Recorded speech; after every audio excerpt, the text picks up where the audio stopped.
Et voilà, bonjour Laetitia, bonjour, nous accueillons Laetitia Trio aujourd'hui. Bonjour Laetitia, ravie de te retrouver. Bonjour Narissa, oui, c'est toujours un plaisir d'être là avec toi et avec les auditeurs. Et en plus, aujourd'hui, on vient pour plus une, puisque tu as commencé à en parler. Oui, alors aujourd'hui, eh bien, tu vas nous parler de l'atelier que tu vas proposer et qui s'appelle Dépasser l'ego pour danser avec son âme. Mais avant, eh bien, je te propose pour les personnes qui n'ont pas le plaisir de te connaître encore, bien d'en dire un petit peu plus sur qui tu es. Et ensuite, on parlera de l'atelier et de la thématique. D'accord.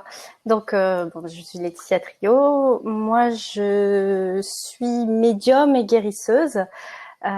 J'exerce maintenant à plein temps depuis presque 5 ans. Et j'accompagne les personnes qui viennent me voir sur euh, soit de l'évolution spirituelle, soit de la guidance vers l'éveil, soit vers des choses complètement différentes. Ça peut être aussi des problématiques professionnelles, de la confiance en soi, abandonner les addictions. Et en fait, j'utilise mes capacités, j'aime pas le mot don en fait, mes capacités de ressenti pour les accompagner en fait à trouver leurs propres solutions, sachant que quoi qu'il arrive, mon but c'est vraiment en fait que la personne puisse être autonome et responsable dans son développement. Moi, je lui fais des propositions. Parfois, j'amène un éclairage sur différents points, mais quoi qu'il en soit, c'est toujours de la guidance. C'est pas des choix qui sont imposés à la personne, c'est des propositions et la personne après est libre d'avancer en ce sens ou pas en fonction de son libre arbitre, puisque en tant que travailleur de lumière, on est aussi tenu de respecter le libre arbitre et ça permet aux gens de pouvoir grandir à leur rythme et à leur façon. Voilà. Merci beaucoup. Euh, Parce qu'on part du principe, et tu seras d'accord, je pense que chacun, nous sommes nos propres guérisseurs finalement. Nous avons voilà nos propres capacités et donc c'est pour ça que tu ne parles pas de don, puisque ce serait quelque chose de rare. Mais en fait, tu reconnais à leur propre pouvoir finalement. C'est bien ça. oui, c'est exactement ça. En fait, mon rôle, c'est de permettre aux personnes de se libérer en fait de tous les carcans, toutes les chaînes, toutes les choses qui sont venues les embourber dans quelque chose qui n'est pas eux, et de leur permettre d'avancer vers l'essence d'eux-mêmes, vers leur soi, vers aussi d'avancer avec leur âme en collaboration avec elle, en apprenant aussi à l'écouter, à en tenir compte, qu'elle le fasse euh, consciemment, c'est-à-dire en sachant que c'est le chemin vers leur âme, ou soit qu'elles le fassent en se reliant à leur intuition, en fait, parce que pour certaines personnes qui sont pas du tout dans des démarches spirituelles, le processus reste le même, même si les dénominations et les étiquettes sont différentes. Je fais toujours, enfin j'essaye en tout cas toujours de faire très attention à ces symptômes d'étiquette. C'est pour ça que c'est bien que tu reviennes d'ailleurs sur l'idée de la guérison. C'est vrai que l'appellation des personnes qui font entre guillemets mon métier, en tout cas qui pratiquent mon art, parce que je vois ça plutôt comme un art, on appelle ça des guérisseurs, mais en vérité, la seule personne qui est capable de se guérir, c'est la personne elle-même. Nous, on est là simplement pour faire le nettoyage, faire la libération, amener les moyens et l'état nécessaire pour que la personne puisse guérir. Mais après, c'est elle qui choisit si elle souhaite le faire ou pas. On ne pourra jamais aller dans le sens inverse. Donc, on fait une partie du chemin et la personne doit faire le reste du chemin pour elle-même. Quand tu dis elle choisit, c'est bien au-delà de la volonté. Là, c'est vraiment quelque chose de très très profond. Même si on dit qu'on veut guérir, non, ce n'est pas suffisant. Mais ça, c'est là où tu aides peut-être à la reconnexion à soi et à avancer sur ce chemin.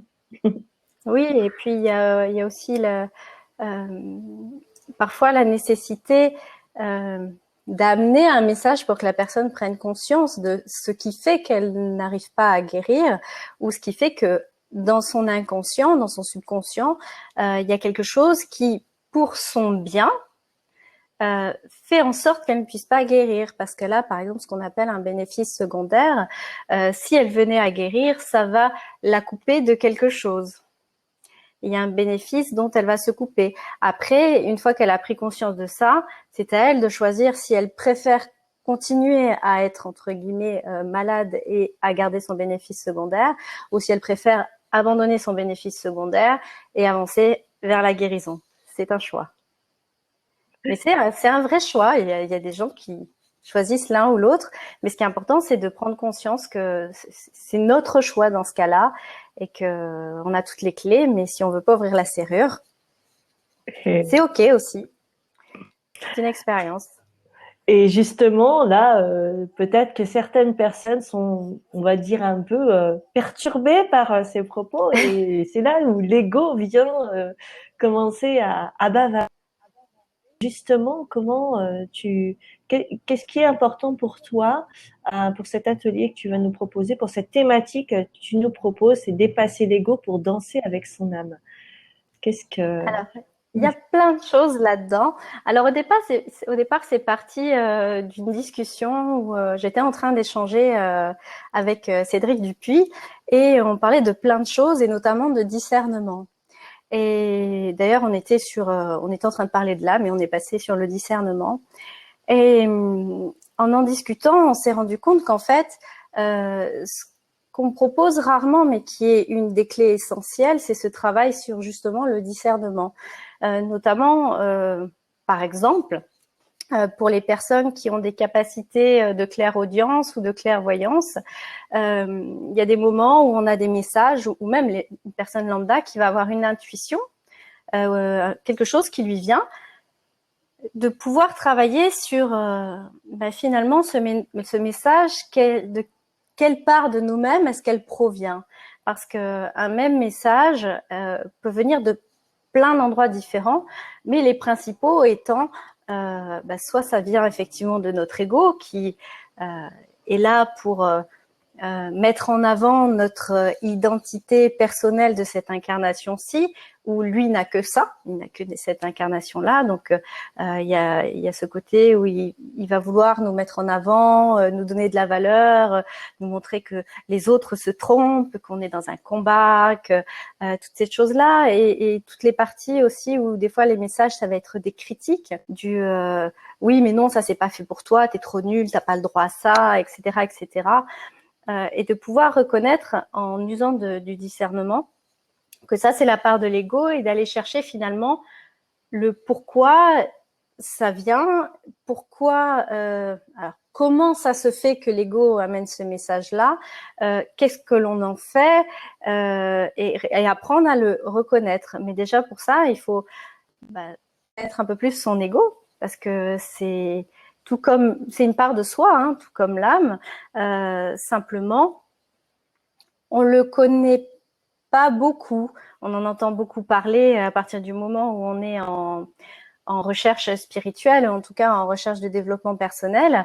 Mais l'ego peut revêtir différents vêtements, j'ai envie de dire, et en fonction de l'évolution où l'on est, il va se manifester de façon différente, sachant que au départ du cheminement, il va avoir comment dire, une personnalité peut-être qui va être plus rude, plus brute, plus animale quelque part, et au fur et à mesure du temps, il va se transformer et il va apprendre, il va grandir en même temps que vous, et après il y a un jeu qui se fait où l'ego, vous voyant parfois aller davantage vers votre âme, va apprendre comment elle fait pour vous parler, pour essayer de faire la même chose, pour que vous puissiez l'écouter lui plutôt qu'elle, en se faisant passer par elle et en se disant que c'est quand même bien confortable de vous rouler comme ça et que ça l'arrange bien quelque part. Donc voilà, le discernement, c'est tout ça.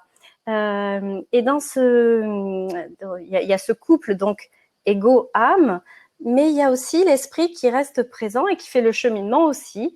L'esprit qu'on va chercher à purifier quelque part et qu'on va chercher à rendre notre mode de pensée, notre mental, de plus en plus propre et sain. Voilà. Donc moi, dans cet atelier, ce que je souhaitais vous proposer, c'est vraiment de faire le tour de tout ça, de passer par des endroits qui sont essentiels, comme le centrage, l'alignement, l'enracinement, l'ancrage aussi. Ce sont des mots qui sont beaucoup utilisés là encore dans le soin en développement personnel et dans le spirituel. Mais parfois, on met dessus des concepts qui sont, entre guillemets, inappropriés. Et c'est important de comprendre ce que ça implique réellement et en quoi c'est important pour vous pour pouvoir avancer, pour pouvoir vous élever et que vous puissiez faire en sorte que ça ne soit pas bloquant en tout cas. Voilà. Après, pourquoi ce titre de dépasser l'ego? Bon, ça en soi, je pense qu'on le comprend. Mais pourquoi danser avec son âme? Danser avec son âme, c'est une image qui m'a beaucoup plu parce qu'il y a ce côté où pour danser avec quelqu'un, quand on fait des danses en couple, il y a ce jeu où chacun doit s'adapter à l'autre, comprendre l'autre, trouver un rythme qui va être complémentaire, où il va falloir comprendre quel est le mouvement qui est attendu. Et il y a une danse qui se fait comme ça, qui est quelque chose de très fluide. Et quand on avance sur notre cheminement et que spirituellement on grandit, on va se rapprocher de plus en plus avec notre âme et on va essayer de répondre à ce qu'elle souhaite. Un peu comme dans la danse, c'est comme si dans une danse de couple, elle serait l'homme.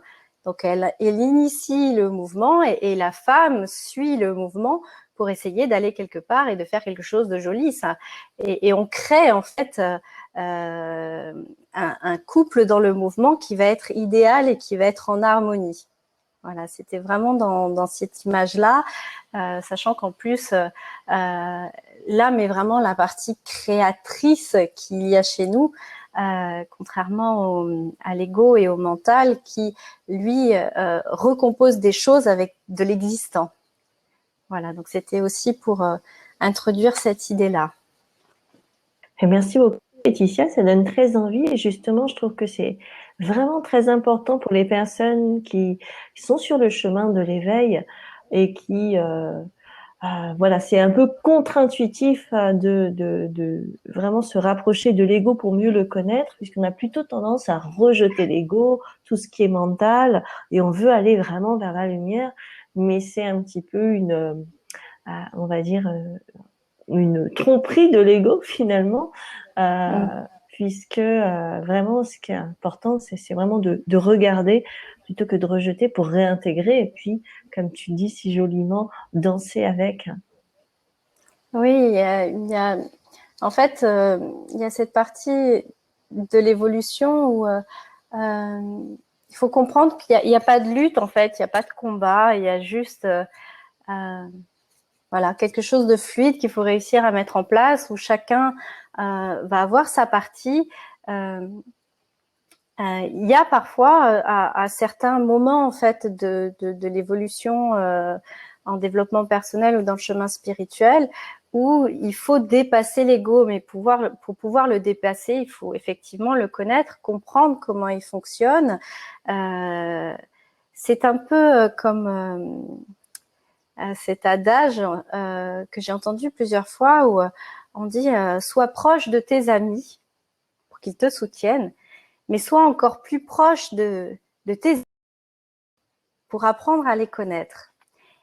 Parce que c'est comme ça que on va pouvoir avancer, en fait. Il faut arrêter de les repousser au loin en ayant le déni de se dire comme il est loin, il n'existe pas. c'est une erreur parce que même si on met un voile sur un meuble dans son salon, le meuble est toujours là. On peut pas faire sans, il est là au milieu, à moins que vous le vendiez ou vous le donniez, il sera toujours là. Et l'ego, c'est pareil. Après, il y a une relation que l'on met en place avec lui qui peut être différente et qui évolue au fur et à mesure du cheminement vers l'éveil. Mmh. Donc, ça, concrètement, ça peut vraiment être un soutien pour les personnes qui ont envie de développer leur capacité intuitive, de développer leur canal, etc. Donc, c'est vraiment pour toi très important de venir à cet atelier pour justement avoir cette base de discernement. Oui, oui, sachant que le discernement, surtout voilà, pour les personnes qui veulent développer leur canal, recevoir des messages, pour donc les médiums, entre autres, de pouvoir savoir finalement où est-ce que vous vous connectez et le message que vous allez retranscrire, est-ce qu'il est juste, enfin que vous allez retranscrire ou pour vous, est-ce que vous allez l'accueillir comme quelque chose de juste, quelque chose de vrai, ou est-ce que vous êtes en train de vous leurrer, ou est-ce que votre ego est en train de vous leurrer, ou peut-être que ce message vient même de l'extérieur, et dans ce cas-là, mais qui vous parle? Parce que c'est une question que je pose régulièrement justement aux personnes qui veulent développer leur capacité médiumnique. Je leur dis, ok, mais vous vous branchez à quoi? Et pour les voyants, les cartomanciens, c'est pareil. Il y a ce côté-là du OK, vous proposez de la voyance, mais où vous trouvez les informations, d'où elles viennent? Et c'est des questions qu'on se pose rarement au départ. Et il y a certaines personnes qui exercent depuis des années et des années et qui se sont jamais posé la question. Tout à fait. Et pour les personnes qui peut-être débutent et qui ont envie de découvrir aussi, est-ce qu'ils peuvent venir à cet atelier? Est-ce qu'il y a besoin d'avoir on va dire des prérequis, ou est-ce qu'une personne qui a juste, voilà, envie de découvrir un petit peu, commencer à percevoir des choses alors que c'est quelque chose de tout à fait nouveau, est-ce qu'il peut venir à cet atelier également? Oui, oui, bien sûr. Moi, je fais en sorte que les ateliers, ou en tout cas tous les événements que je propose, soient adaptés à tous. Parce que personne n'est au même endroit, chaque personne est unique. Néanmoins, le message qui est transmis est accessible à tout un chacun en fonction de là où il en est dans son cheminement. Chacun aura sa part et chacun aura des outils pour pouvoir les utiliser. Parce qu'au-delà de vous proposer quelque chose de théorique, moi j'aime bien qu'il y ait de la pratique, que ça soit utilisable, que vous puissiez avoir des petits exercices à faire chez vous, que vous puissiez avoir des outils en fait à utiliser dans votre vie, dans le quotidien, parce qu'il y a aussi ce côté-là qui est vraiment important pour moi, c'est que je me rends compte que souvent, les personnes qui sont en cheminement spirituel ont un peu ce truc de se dire, ok, j'ai ma vie spirituelle là, et là, il y a tout le reste de ma vie. Donc, je coupe ça et je passe là, et hop, je coupe ça et je passe là. Alors que l'idée, enfin le but, l'idéal, ce serait de réussir à mélanger les deux pour utiliser ce que vous apprenez dans le spirituel pour venir l'intégrer dans votre vie au quotidien, et que vous arrêtiez de faire des douches froides, chaudes, froides régulièrement quand vous passez d'un côté et de l'autre en se disant voilà, mais quand je suis dans ma vie spirituelle, je suis trop bien, et quand je sors de ma méditation, ah c'est horrible, le monde est atroce. Non, moi, mon souhait, c'est vraiment de réussir à faire en sorte que vous puissiez avoir quelque chose de fluide où vous trouvez votre équilibre avec l'ensemble et vous arrivez à créer quelque chose qui soit bon et confortable pour vous là-dedans, et que vous puissiez avoir comme des repères, en fait, pour savoir où vous en êtes et pourquoi vous avez cet inconfort à certains moments ou pas. Voilà. Merci beaucoup Laetitia, et puis donc nous vous invitons à rejoindre l'atelier dépasser l'ego pour danser avec son âme, avec Laetitia Trio. Voilà, merci beaucoup Laetitia et on te retrouve avec joie dans cet atelier. À Merci très Narissa. Merci à tous. À bientôt.